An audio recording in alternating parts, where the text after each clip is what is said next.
Merci Marie-Christine. Bonjour. Donc, comme il vient d'être dit, je m'appelle Thierry Dorin. Je suis père d'une jeune femme polyhandicapée qui a 37 ans et qui se nomme Floriane, qui est accueillie dans une masse gérée par l'association Les Tout-Petits, dont je suis en même temps président. Bon, aujourd'hui, je vous parle plutôt en tant que père, hein, même si ces deux rôles s'intersectent régulièrement, bien sûr. Donc, je vais commencer par vous présenter Floriane.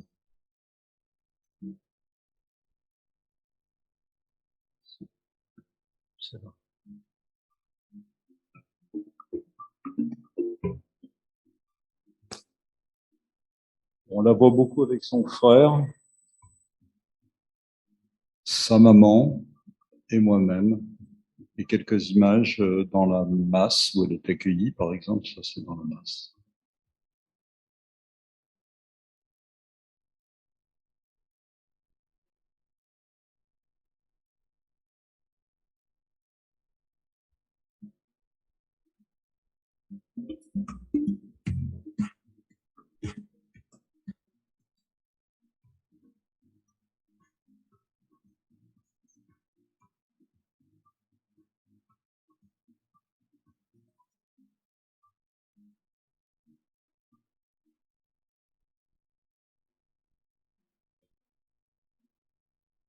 Voilà, je vais commencer par vous relater un instant de vie avec notre fille, avant de vous faire part de quelques réflexions basées sur notre expérience concernant donc les nouvelles orientations gouvernementales et leur application aux personnes polyhandicapées.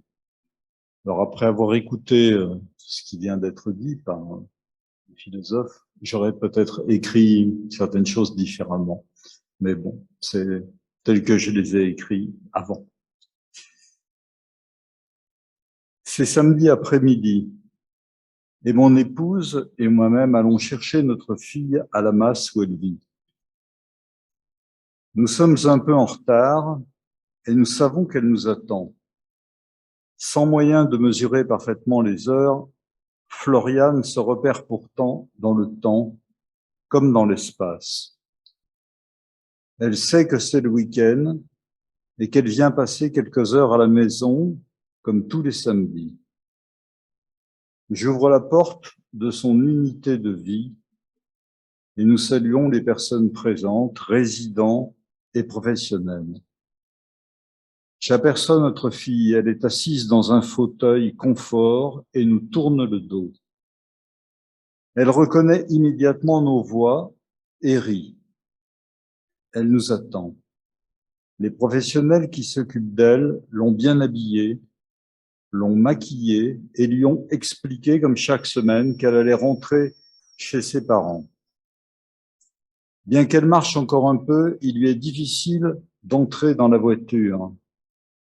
Pendant que je la lève de son fauteuil, mon épouse la complimente pour ses beaux habits, sa coiffure ou l'ombre bleutée de ses paupières. Elle aime tellement les compliments. Je la prends dans mes bras et la dépose doucement sur le siège arrière de notre break. Les transferts sont toujours délicats et chaque geste doit être parfaitement ajusté car elle pèse 45 kilos et elle ne saurait pas se retenir en cas de chute. De plus, ses os sont fragiles et des fractures dites spontanées peuvent se produire sans raison particulière. Le trajet entre la masse et notre domicile est l'occasion de lui raconter notre semaine,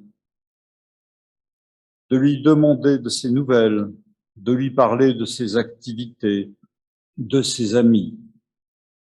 Elle est attentive, semble comprendre et répond par quelques vocalises lorsqu'elle va bien ou ne dit rien lorsqu'elle est moins en forme.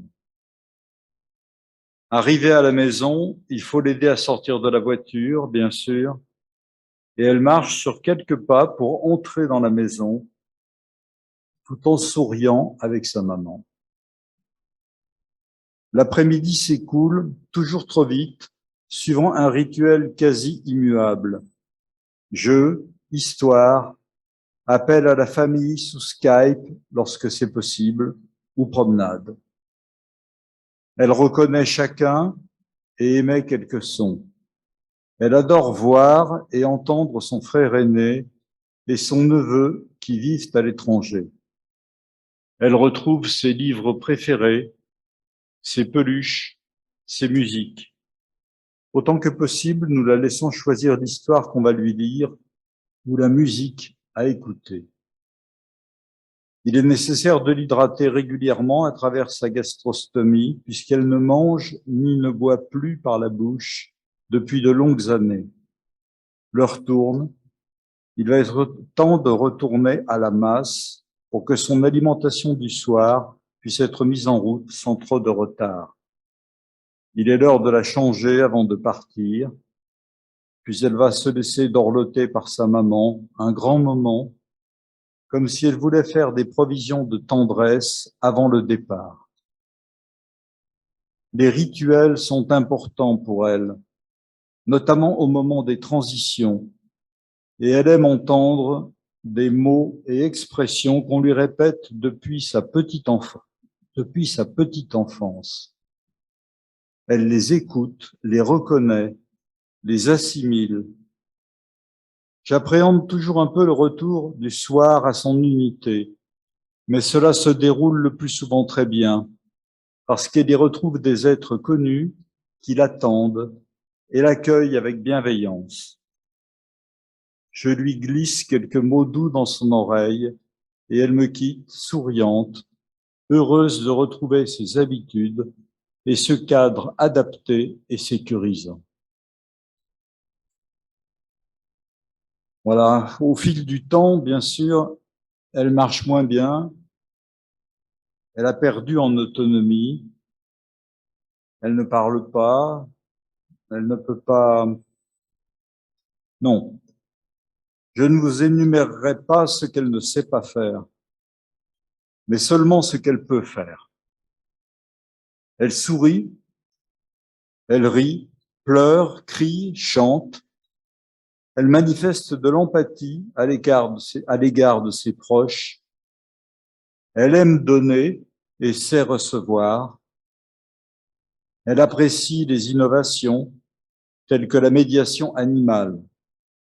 Elle exprime de la peur, de la joie, et elle souffre physiquement et moralement, non pas de la non-reconnaissance de ses droits civiques, non pas de ne pas être considérée comme suffisamment incluse dans la société, non pas de son droit bafoué à l'autodétermination, mais de l'insuffisance des moyens dans son établissement, de la difficulté quotidienne pour cette masse à constituer des équipes pluridisciplinaires de professionnels bien formés. Elle souffre des pénuries actuelles de personnel, entraînant une rotation des visages des encadrants trop rapide pour nos enfants. Elle souffre du manque de médecins généralistes ou spécialisés en capacité de consacrer un peu de temps à ses pairs et à elle.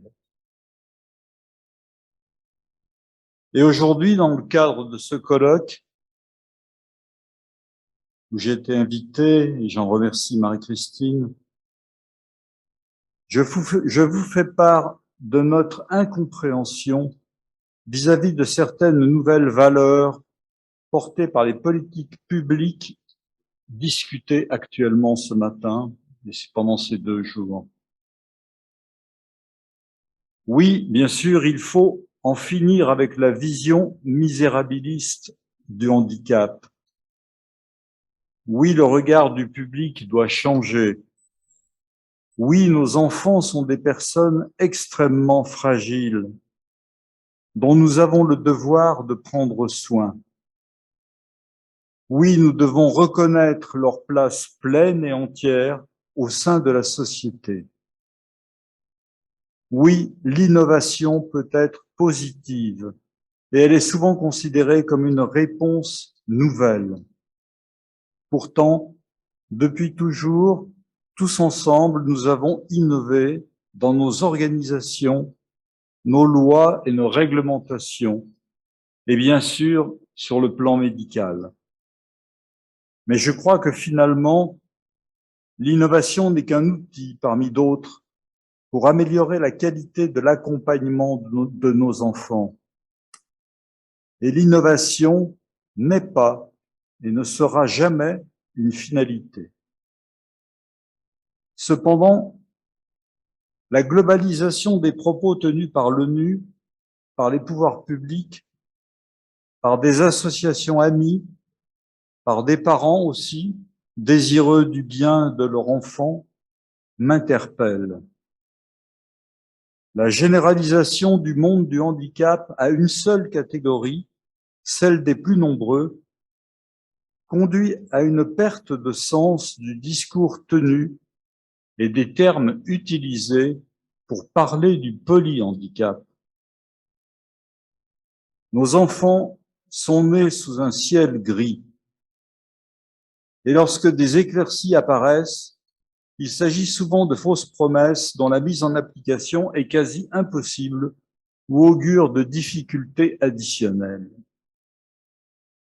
Je déplore en tant que parent d'une personne polyhandicapée adulte cette volonté de la part de nos gouvernants d'introduire des évolutions radicales de leur cadre de vie, y compris concernant des personnes porteuses de polyhandicap lourd, en rompant avec le système existant au nom de valeurs importées du monde anglo-saxon qui ne répondent pas aux besoins des personnes concernées. Les idées d'insérer les personnes handicapées dans le moule de la normalité sont généreuses et ambitieuses. Et il est compréhensible qu'elles puissent séduire toute une population atteinte de certains types de handicap qui attendent légitimement que la société leur propose une vie en adéquation avec leurs besoins, leurs capacités, leurs vœux. Sachons les écouter. Mais pour autant, ne brisons pas ce qui existe et fonctionne. En effet, la suppression des établissements au motif qu'ils sont synonymes de ségrégation ou d'enfermement ne se justifie pas et n'est pas une option adéquate pour beaucoup de personnes porteuses de handicap lourds. Leur vie dans des logements semi-indépendants, même adaptés, est totalement irréaliste, voire impossible. De nouvelles organisations autour de la personne handicapée sont sans doute à construire, prenant en compte la coordination entre divers intervenants, mais ne pourront pas s'appliquer à tous, malheureusement. L'individualisation reste indispensable. Je crains que ce ne soit un leurre que de penser que les personnes polyhandicapées pourront accéder à l'autonomie dans la mesure où la plupart d'entre elles souffrent de lésions cérébrales irréversibles. Un jour, peut-être, mais dans leur intérêt, il est de notre responsabilité de sortir de mondes imaginaires où le bien triomphe toujours du mal. Ces personnes, enfants et adultes, doivent être accueillies, accompagnées telles qu'elles sont, avec leurs difficultés, leurs limitations. L'adaptation de leur environnement est indispensable, mais il ne fera pas disparaître leur handicap. Nous devons être conscients que leur histoire au jour le jour peut rapidement devenir dramatique et que leur bien-être et leur dignité dépendent totalement de nous tous, parents, professionnels, politiques. Nous tenons leur vie entre nos mains. Sommes-nous assez lucides, clairvoyants, courageux et bienveillants pour relever ce défi et remplir notre rôle avec réalisme et responsabilité? Ne sommes-nous pas tentés parfois d'agir pour notre bonne conscience, sans réellement prendre en compte leur volonté, leur bien-être, leur humanité. Qui peut prétendre connaître le chemin? L'accessibilité les concerne en premier, car elles sont le plus souvent non marchandes. Mais que penser des communes qui accueillent des établissements pour personnes polyhandicapées et qui n'ont pas pris la peine de goudronner les trottoirs? Au contraire, l'autodétermination peut se vivre au quotidien, dans les multiples choix que nous prenons pour eux. C'est si simple de les faire participer. Quels vêtements, quelle activité, quel parfum, quelle sortie aujourd'hui, quel programme télévisuel. Cela prend un peu de temps et beaucoup d'attention pour capter la réponse, mais c'est tellement important. Mais si l'on entend par autodétermination le choix du lieu de vie, alors la question est illusoire. Le lieu de vie doit être bienveillant et sécurisant. La citoyenneté est un droit. Aucune question ne peut se poser quant au principe de son application.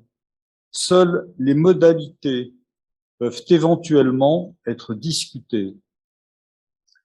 J'ai beaucoup exploré ce thème avec ma fille et je ne suis pas certain qu'elle y soit sensible. L'éducation est également un droit et toutes les personnes handicapées devraient en bénéficier, quelle que soit l'importance des handicaps. Toutes peuvent apprendre à leur rythme, selon des modalités très adaptées. Notre pays a beaucoup de retard en ce domaine et Floriane n'a malheureusement pas pu bénéficier des expériences aujourd'hui en cours. J'ose espérer que les succès actuels permettront une accélération des enseignements dispensés aux personnes porteuses de polyhandicap.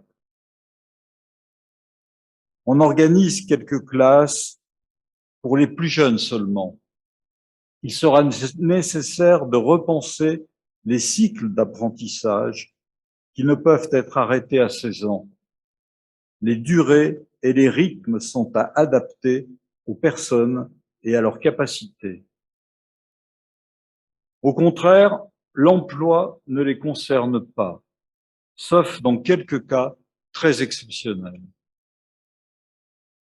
N'oublions pas également leur droit à une vie affective, à une vie culturelle, à une vie spirituelle. Dans combien de lieux de vie ces droits sont-ils respectés aujourd'hui?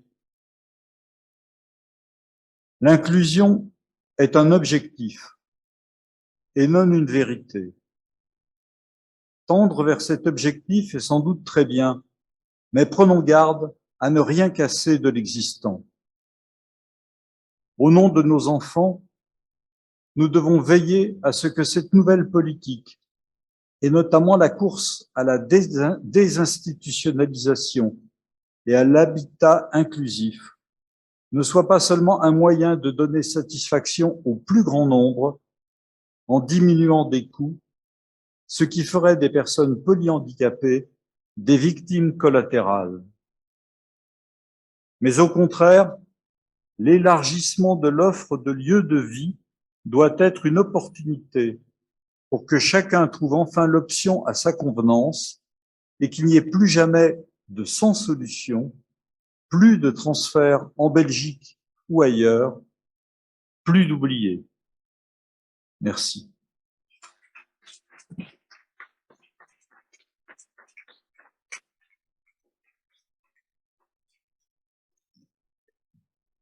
Ouais, je voulais juste ajouter que on ne sait toujours pas aujourd'hui combien il y a en France de personnes polyhandicapées et que la base de tout, ça me paraîtrait, disons, de les compter, les décompter, de pouvoir dire combien de personnes sont encore chez elles, chez leurs parents, combien de personnes sont dans des établissements.